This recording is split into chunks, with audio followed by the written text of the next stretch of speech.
So today is April 20th, 2025. I'm actually turning 33 years old today. Today is my birthday. And I'm giving myself 6 months from today to create my dream life. That gives me till October 19th, 2025. Welcome to my channel. So to start with, what does my life look like right now as of today? So as I said, I'm 33 years old. I'm living in the southeast of Melbourne. It's beautiful weather here.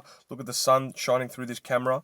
I've got an amazing girlfriend of just under a year now. We live together. I have a beautiful dog named Tubby. I currently run a soccer academy for kids aged 3 to 13 years old. I'm an ex-professional footballer, and I just quit my 9 to 5 regular job.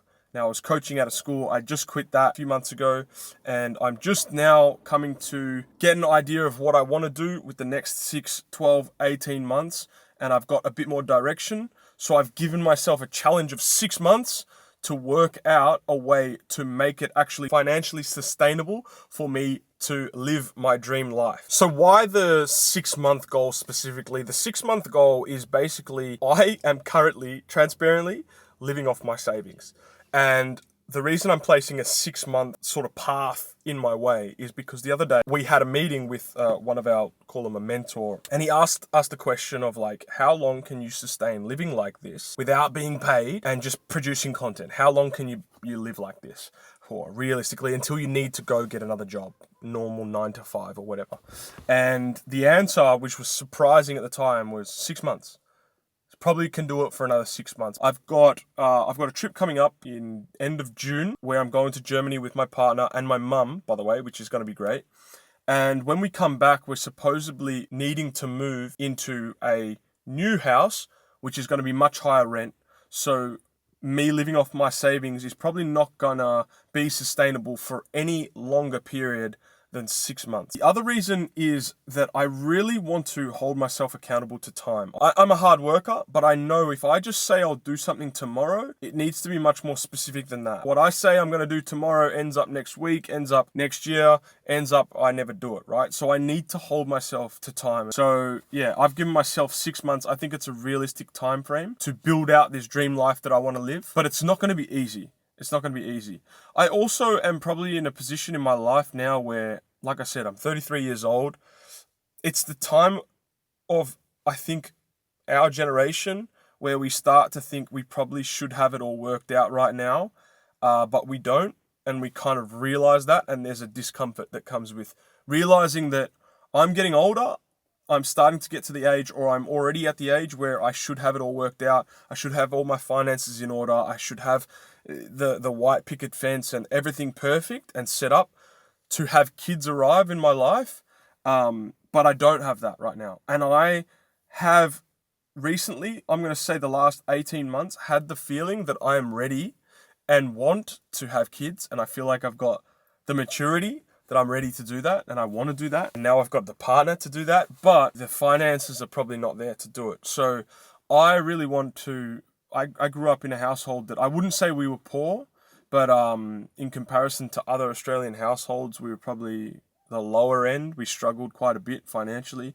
A lot of our arguments in the home were about money, and I don't really want to go through that again. That's always been one of my dreams. I've always wanted to get myself in a financial position where I don't have to argue with my family about money. Now, obviously don't have to argue with family about money, but I feel like if there's a lack of money, it's inevitable for it to end up being arguments at some point, especially with kids. Like, they want stuff. I remember as a kid, I wanted things. I wanted soccer boots. I wanted the new balls. I wanted a new bag. I wanted nice clothes to go out to party with my friends. And it was always the same discussion where, my mum or dad were like, we just don't have the finances for it. We don't have the money. Money doesn't grow on the trees, and money's not everything. And all those discussions, when you're a kid, when you don't have much money. And I remember looking around at my friends at that time and feeling jealous of them, and they drove the nice cars, and we're in this banged up car. And my mum said to me the other day, we used to call it the junkie car. And like, obviously that's not what it was, but it wasn't a very nice car in comparison to my friends' cars. And I don't want to have to go through that. I want to have an experience with my kids where, by the way, I had the best family in the world and best parents in the world, but I don't want to have to say no to them because it's not possible for me. If I want to say no to them about something, no, we're not getting that. I want it to be just because I don't think it's something good that they should be getting, you know. I don't want to put myself through that kind of stress. I don't want to put my partner through that kind of stress. I don't want to put the kids through that kind of stress. I want to have a comfortable life, a life where if we're arguing about something, which I hope we're not arguing about anything, which is unlikely, but I hope it's not money. I just don't want it to be money. That's the last thing that I want to be on my mind. All right, so at this point, you might be wondering, like, I guess, who am I and how did I get to this point? Let's rewind to 4 years ago. I retired from professional football at 29 years old. To give you a little bit of background of my career, let's say, I played when I think as soon as I could walk, but probably joined my first team at about 4 years old. And then from 4 to 21 or 20 when I got my first professional contract, I put absolutely everything into football. I ended up traveling overseas when I was 16 by myself to Argentina. I lived in Korea, in Sydney, other countries around the world, other cities. I spent most of my life with a soccer ball at my feet, training, going to group trainings, doing solo trainings, running, going to the gym, stretching. Like, my whole world was football. Everything that I wake up in the morning, I'd be like, okay, I need to train. I need to improve. I need to go to this training session. I need to meet with this person so I can get to know them and get this link to get here. And everything that I did with my life was around football. And I really put myself through the trenches to deserve a career in that, I believe. I made so many sacrifices. I worked so hard. I was a very, very nervous kid, very self-conscious, I feel like I felt a lot of fear going into games and training sessions and pressure environments. I was a very nervous kid, but I always put myself out there. I always tried. I always took myself to the trials. I always took myself to try to get into a team, and I really put myself out there. And in the end, I got it. I got my professional contract at 20 years old, and that was great. That was great to be honest, it was great at the time. And then the first year was good. Second year was probably a bit better. Third year was okay. By the fourth or fifth year, it started to get to the point where it's like, okay, it's a bit of Groundhog Day now. What I mean by that is, like, every day is kind of the same. It doesn't feel like we're really working to anything. It's just like win on the weekend, Monday morning, train again to win on the weekend, Monday morning, train again to win on the weekend. It was just like this circular day that just kept repeating itself. And it really did become like a job for me. And now, I don't know if every professional footballer would agree with me on this, but this is how I felt. I lost my enjoyment for playing. I realized at that time that the thing that I really loved about football, yes, I enjoyed it as an art form and watching it, and I loved watching good players and that kind of thing, but the thing that I really loved was the journey aspect, the challenge of it. Wondering whether I was going to make it, and stumbling and failing and then succeeding and then failing again, then succeeding and stepping in. It was like, once it became my career and it was just this day-to-day thing, it just kind of became a job. And that's where I started to lose the love, and the allure kind of just left the window a little bit, and it just became, day-to-day. It's just like a day-to-day job now, But I really did put everything into that, though. I did. From 4 years old until I would say I actually stopped playing at 29, but I had a year off in there, which I'll explain at some point. But I put everything into that. Everything the amount that I would walk in a day would be determined by what was going on in my football, because I didn't want to stuff up my legs and make myself too tired, and the way I would eat. I remember one story in particular. I had gone on a date with this girl, and we had training the next morning. And we'd gone out for dinner. So me, another player, his wife, and then this girl that I was dating at the time. We went out on this date. We got some food. And then after a little while, I said, all right, I'm going to go home now. And they were going to go to a bar and hang out and just talk. And by the way, it wasn't even that late. It was probably like 11 o'clock or something. And I said to her, no, you can go with them. I'm going to go home. I'm going to go to sleep because I've got to train in the morning. And it was at this stage where she was like, what are you talking about? We're just going to go hang out at a bar for another half an hour. And I was like, nah. I'm going home. And at that time, when I was that serious about my football, there was no discussion. Once I'd made my mind up, that was the priority. That's what I was doing, and I was going home. And it became this big argument. And she started yelling at me in the street. This was on Chapel Street. If anyone knows where Chapel Street is, she started yelling at me in the street, saying, "Why do you care so much about your football? It's not even that important." Blah blah. So when I say I sacrificed romance, I sacrificed time, money, effort, or like I went and lived in other countries, Argentina for 3 years. My 18th birthday, I spent with my teammate at a pizza shop, a local pizza shop in Argentina, and we had a pizza together, and then we went to bed at like 10 o'clock. That was my 18th birthday. I sacrificed seeing my family, my friends, everything throughout that period just to achieve this dream. And then I achieved it, and I realized actually there's a lifestyle. I don't really actually enjoy this. So you can imagine how that was quite a confronting experience for me. But nonetheless, it was real. And so that kind of led me to this place. I mentioned that I had a year off. There was a year at 24 to 25 where I stopped playing. Sorry, 25 to 26 where I stopped playing. And that was a period where I felt I was having these feelings, like I felt fallen out of love with the game. And I left. But I kind of said I've temporarily retired. Now, at that stage when I left, I ended up, I'll explain this in another video, but I ended up traveling. And through that period, even after like 2 or 3 months, I kind of started having this feeling of like, oh no, I'm a quitter. I quit because it was too difficult. I quit because it's too difficult. And the reason I started having those doubts and the voice started saying to me that I quit because it was too difficult was because when I left, I still wasn't playing consistently. I hadn't consistently played that well at a professional level. I'd played a few games here and there, come off the bench, but I wasn't like a consistent, regular starter, proven, okay, I deserve to be at this level. So it was still quite a challenging time. And after I had left, I started having these thoughts of like, oh, maybe I left because it was just too difficult. And I started doubting myself. So this led me, after 2 months, I was like, oh my God, I got to go back and prove myself. And it was proving myself to myself. It wasn't proving myself to anyone else. I've got to go back and prove to myself that I deserve to play at that level and to be at that level so that then I can leave on my own terms.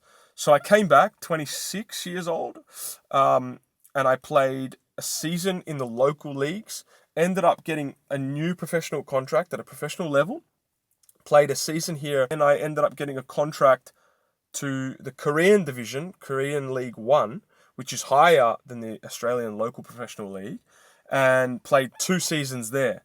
And it was probably in that first season in Korea where I was like, okay, I've shown that I can play at this level and even higher.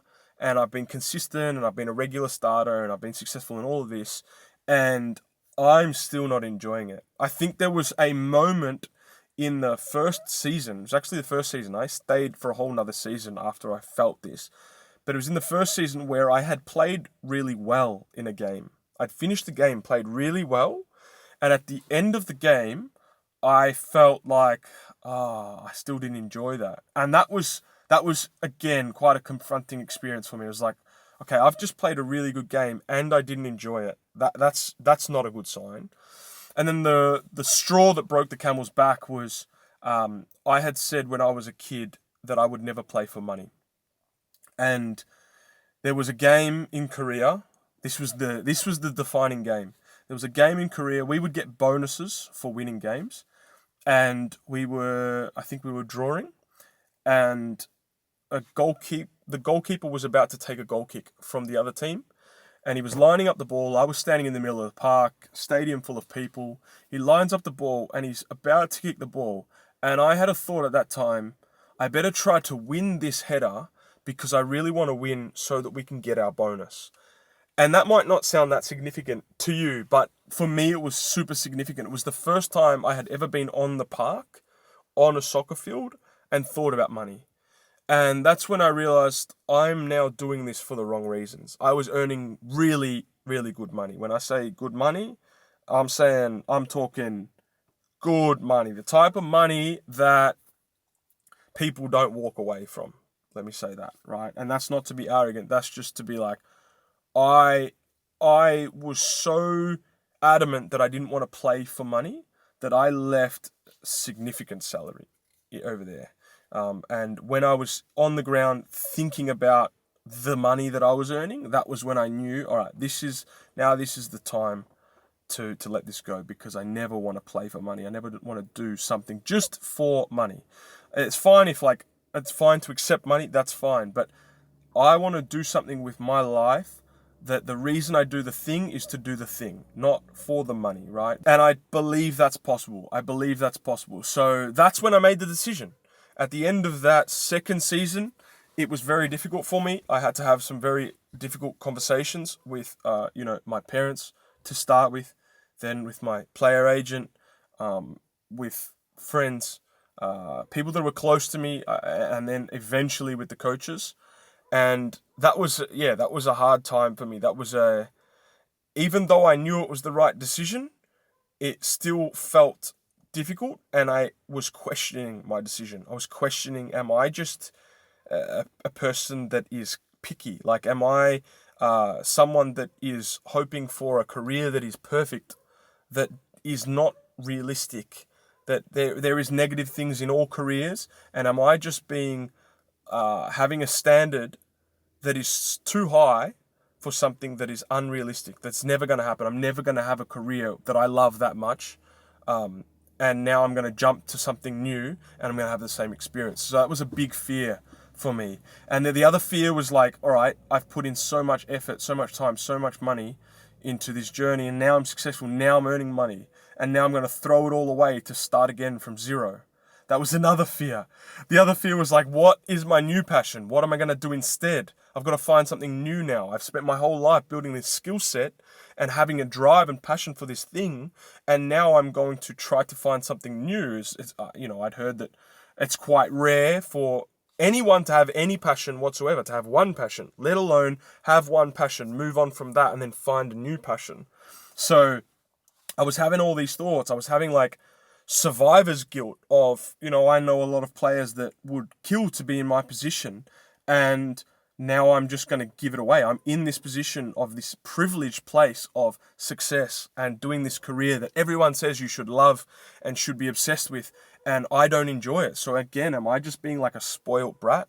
Am I just being this spoiled child that's like, I've got everything at my fingertips and it's still not enough for me? And I just, I don't know. I had all these, there was so many emotions, so many different thoughts going on in my head at that time.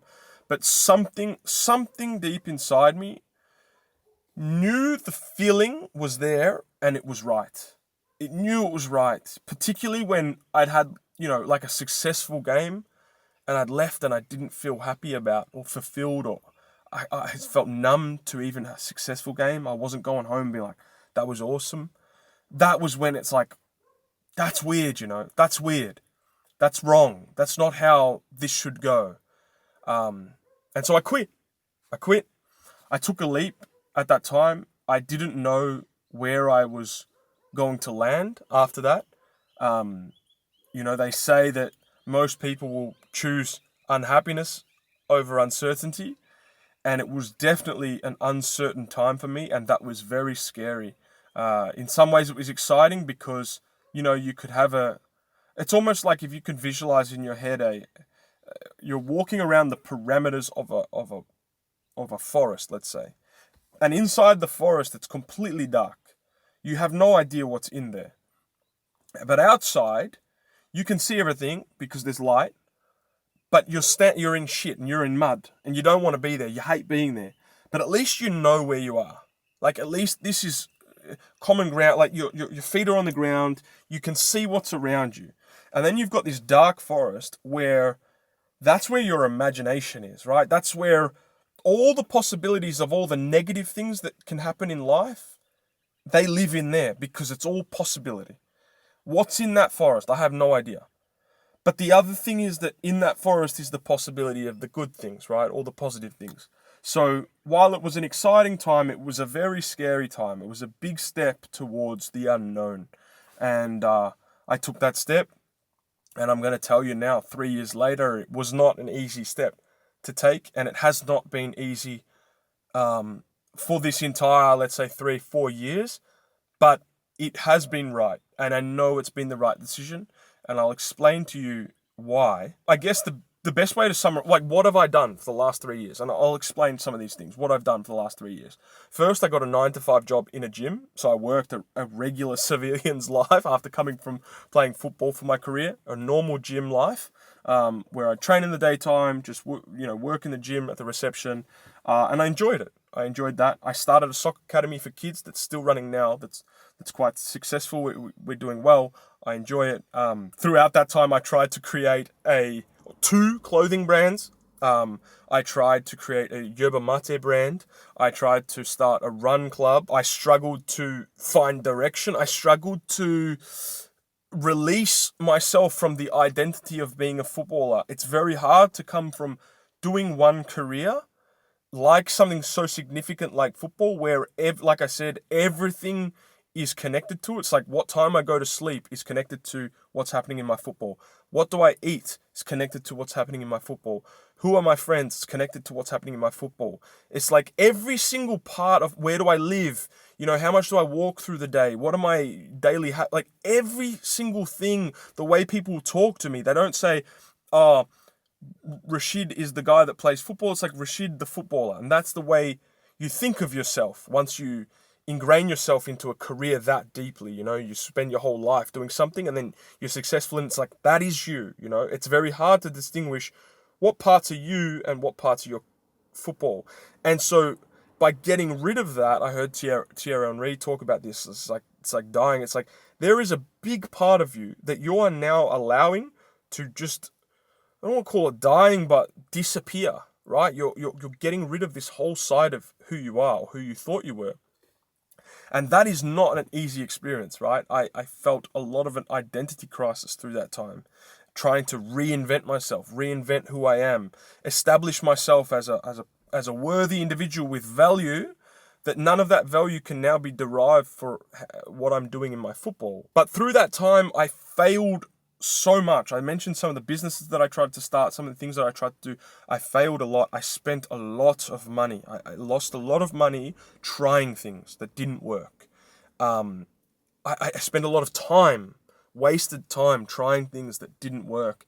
And it was around after, let's say 3 years, still up until recently, I was having this feeling of like, maybe this is not going to work. Maybe going back to that thought of maybe I'm just this picky, spoiled brat that like just can't see the good in anything and doesn't stick to something, can't pursue something, can't see something through. Up until this stage, up until recently, I'd never even stuck through a relationship. And I started to really doubt myself. I started to think, maybe it's me. Maybe it's not these scenarios. Maybe these things are good enough. And maybe it's just my ability to see that they're good enough. And maybe I'm the problem. And I also, at this time, I got a new job as a coach at a school. Now, that job, I absolutely loved that job. And I mean, at some point in my life, I probably will go back to doing that job. But it's probably not I wouldn't say it's a passion right now for something, or it doesn't fit my lifestyle or what I want to achieve right now, but that's a job that maybe I would do when I'm closer to retirement. So that was something that I enjoyed. But I guess one of the things that I really missed, which I kind of mentioned before, is the passion. I didn't find, like, I was interested in a lot of things and I was being very active and there was a lot of movement, a lot of behaviors and movement and intensity and work, but it was like, what is the passion? What is the one thing that sticks out that's like I wake up every morning and I'm like, that's the thing I'm doing. And I go to bed at night, it keeps me up at night because I'm like, that's what I want to make work. And I couldn't work that out. That's what I had with football, and that's why I would call it my passion. That's what I had my whole life with football. It was like, it was very easy. It's like, all right, it's not an easy career to achieve something in this, but it's very clear what I need to do to be successful. I just need to train. I need to eat properly. I need to train like crazy and just be competitive and be respectful. This is very simple, right? But this was like, all right, I can do everything is open. I can do anything right now. Where do I put this energy, this excess energy in me that is looking for a passion to just sink my teeth into? Where do I put all this energy? And it was it's wild how I found the answer to that question. It really is incredible how I found the answer to that question. Now, the first thing that I want to say is, about 18 months ago, I had a mentor at the time, and she said to me, we were trying to start the yerba mate brand. So this is why, Steve Jobs says you can't connect the dots forward, you can only connect them backwards. And he referenced that saying to do with, because he did a calligraphy course, I believe, before he started Apple and started the MacBook. And that course ended up being vital to what they included in the first Mac. And it was really important in his development, but he wasn't able to see how the calligraphy course was going to affect his life going forward. He just kind of did it because it was something to do at the time. Now, at the time, when I was doing the yerba mate brand, I was thinking, I'm doing this yerba mate brand to do yerba mate. But throughout that time, I ended up getting a mentor and talking to her about things that I need to do to build out this brand. And she said, Rashid, you need to start posting every day on social media. Now, if anyone knows me that's watching this, you know that I used to hate taking photos, doing videos. It's crazy now that I'm standing here or sitting here in front of this camera, talking to this camera about doing social media. But yeah, 18 months ago, I absolutely hated social media and taking photos and doing videos. If someone asked me to take a photo, I'd be like, no, I'm out. 18 months ago, I gritted my teeth, and she said, Rashid, either you're serious about your goals or you're not. And if you're serious, then you do social media. If you're not, you won't do it. And I went, okay, I got to do social media. So I gave myself a challenge, 100 posts in 100 days. I did that on day 80. I'll try to speed through this story, but on day 80 was the first day I was posting every day for 79 days. On day 80, I got my first clip that went viral. Now, how that worked was I did Instagram up to day 74 or 75. And then I got a message from a friend saying, Rashid, all these videos are great that you're doing, but they're not really Instagram style videos. They're more related to TikTok. Instead of doing them on Instagram, do them on TikTok. Day 76, I went on TikTok, 70, 77, 78, 79. After like 5 or 6 days of posting on TikTok, I had my first clip go viral. And that did like 300, 400,000 views. And I want to say the rest is history, but it wasn't. It was like day-to-day grind. It was like posting every day, sometimes twice, sometimes 3 times, sometimes 4 times.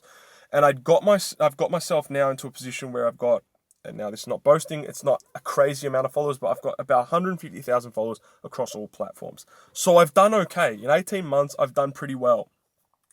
But the big things here was, one of the outcomes of doing the social media was a friend who has now become, actually wasn't a friend at the time, a person reached out to one of my friends that I was doing social media with named Gavin.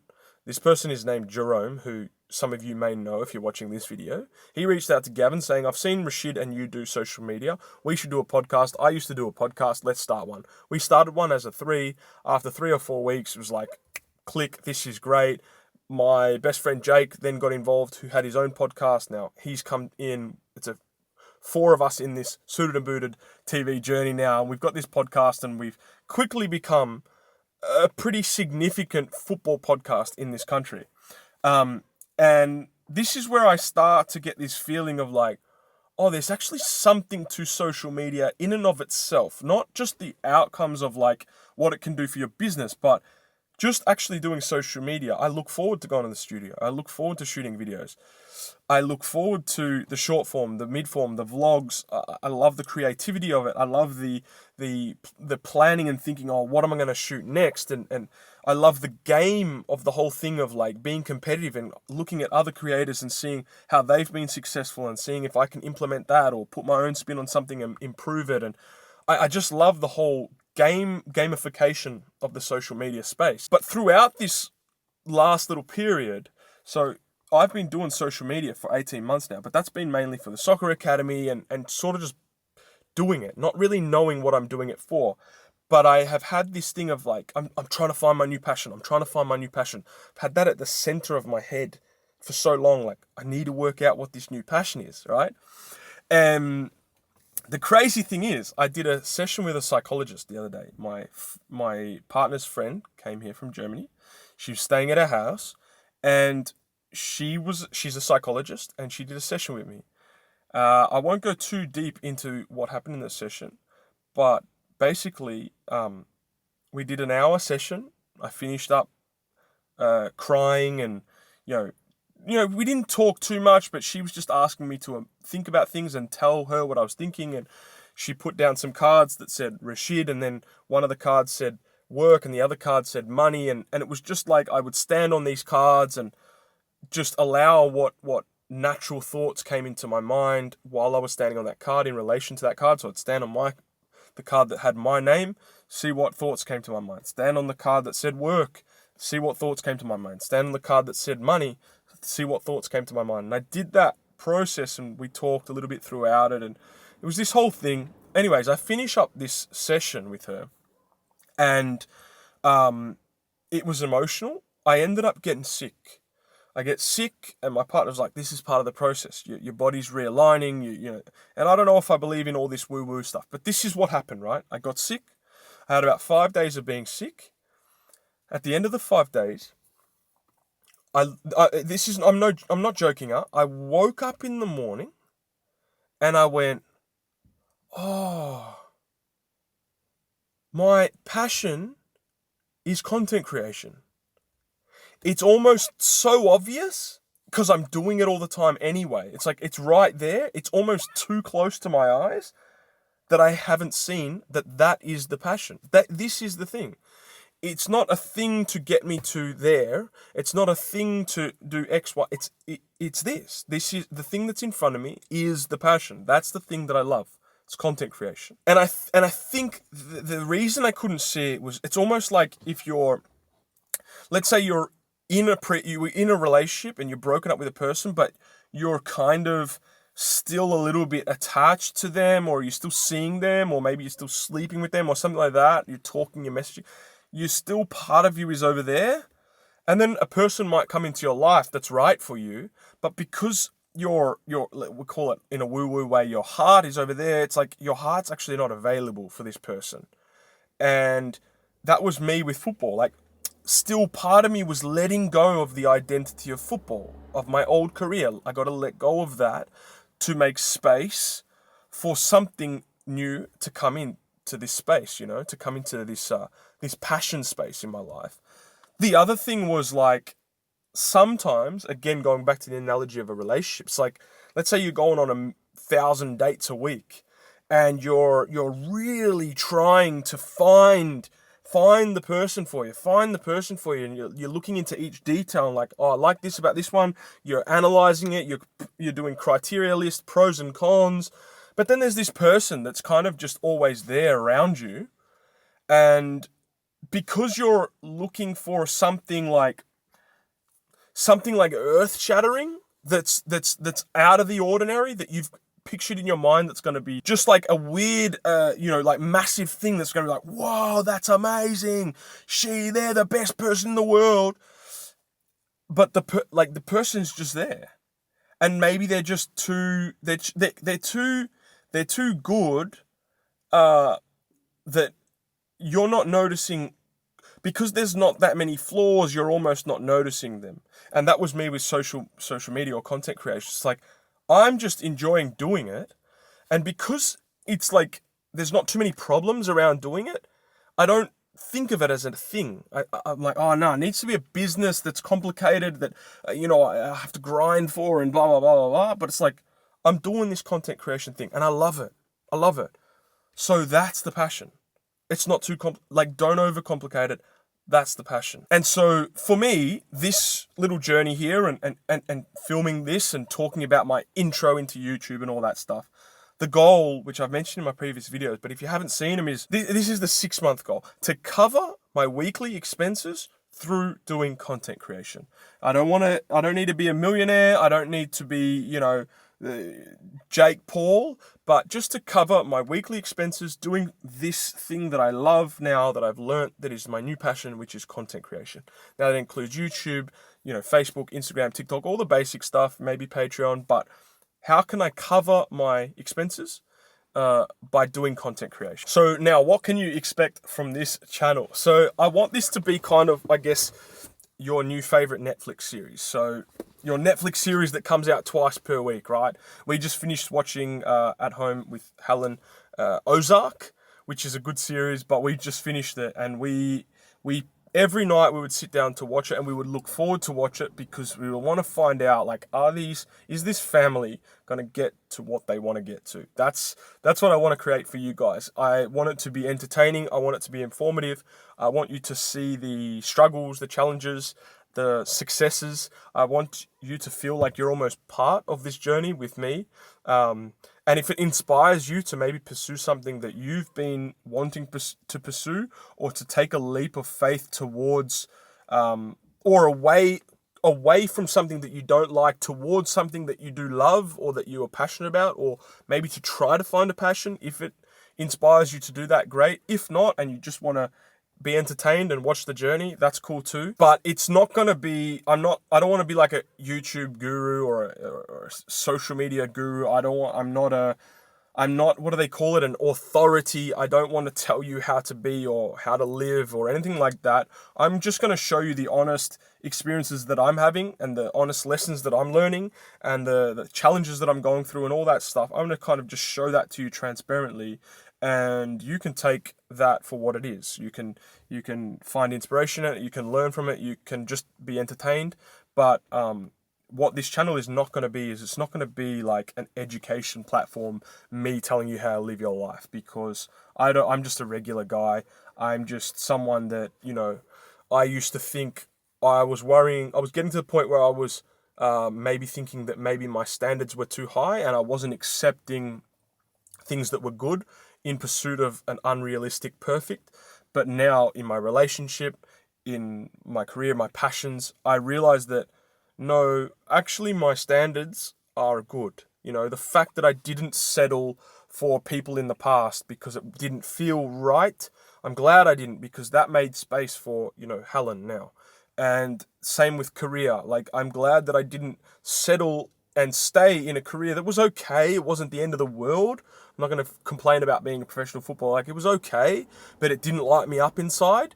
And I'm glad I didn't settle for that, because that made space for now something that keeps me up at night and wakes me up in the morning, because I'm so interested in it. I'm like constantly chasing it. So that's the channel is not going to be a guru. It's just going to be my regular journey pursuing something that's, I guess, challenging, but, cool in and of itself. Now, obviously, I'm going to try to introduce you to the key people, important people in my life. I'll introduce you to Helen. I'll introduce you to my dog, Tubby. I'll introduce you to my sister, my brother, if they want to be on camera, my mum. Obviously, we've got to ask people if they want to be involved too, but probably you're going to see, the key people in my life, and you're going to see the key milestones, the really important periods, again, the challenges, the successes. I'm going to try to be as open and honest as possible, so that you can actually really get a genuine picture of what's going on. And again, if that inspires you to maybe pursue something in your life, great. If not, and you just want to be entertained, then that's cool too. So what is my specific 6-month plan? Now, firstly, the high level, again, is to be able to create content for a living. So all that means is to cover my weekly expenses and not to be using my savings and not have to go back to a 9-to-5 job. I don't need to become a millionaire from doing this just yet in 6 months. I just need to be able to cover my weekly expenses, so I'm not using my savings anymore, and so I don't have to go back to a 9-to-5 job. Then I'll do a new little challenge again, and we'll go again as a team. I hope that you feel inspired by watching this, or entertained, any of the two. But it's not going to be an easy process. I'm going to document as much as I possibly can. I'll try to use my Instagram stories so you can see things in real time as well. But I'm just going to try my best to just show you guys absolutely everything. It's not going to be easy. I know it's not. But I'm down for the challenge. And I'm so glad that I took the risk of jumping into the unknown, stepping into that dark forest where I didn't know what was going to be in there. And I, had all the failures and the doubts in the world, probably like you have right now about something that you're doing. But in the end, it's like, all right, at least I can see, I don't have the light right now, but that light is there and I can see it in the distance. And I'm going to be walking towards that on camera. So if you want to join me on that journey towards that light, please like, comment, and subscribe. I know people say that, and then it's like, I do this as well. I watch a video, I enjoy the video, I appreciate the person doing it, and then I just click off. And it's almost like I don't hear them saying it, but it genuinely will help me along this journey. Like these little actions that you do, like that little like, whatever it is, only if it's genuine, only if you want to follow this journey, subscribe. Because then you're going to see the videos. They're going to show up on your explore page. If you like the video, genuinely like it.